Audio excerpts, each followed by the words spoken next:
हलवारी मंडल हलवारी मंडल बोलो बोलो भारत माता की बोलो बोलो भारत माता की डॉक्टर हेमंत शर्मा डॉक्टर हेमंत शर्मा बोलो बोलो भारत माता की नरेंद्र मोदी नरेंद्र मोदी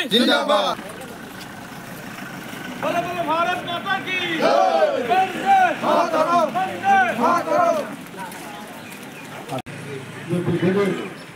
1924 চনত এই জনসংঘৰ পৰাই 80 চনত 6 এপ্ৰিলত মৃত্যু হৈছিল ভাৰতবৰ্ষৰ সৃষ্টি কৰিছিল এই ভাৰতবৰ্ষৰ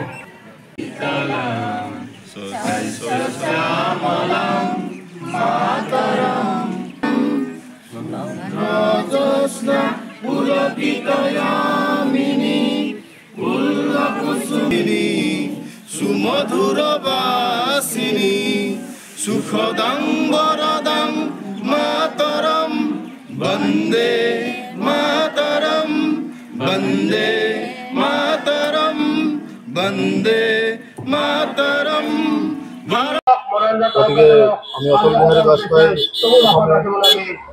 তেখেতৰ প্ৰতিচ্ছবিত মাল্যাৰ্পণ কৰি আমি সুশাসন দিৱসৰ এটা পদযাত্ৰা কৰিলোঁ। ইতিমধ্যে আমি পদযাত্ৰা সমাপ্ত কৰি আহি আমি এতিয়া ইয়াতে অলপমান আমাৰ জ্যেষ্ঠ কাৰ্যকৰ্তাসকল আছে তেওঁলোকৰ সৈতে আমি অলপমান মত বিনিময় কৰিম। ইয়াতে আমাৰ ভৱানীপুৰ সমষ্টিৰ বিধায়ক শ্ৰদ্ধাৰ ফণীধৰ তালুকদাৰ ডাঙৰীয়া উপস্থিত আছিলে। বিশেষ কাম আছে বোলে সোনকালে গুচি যাব লগা হ'ল।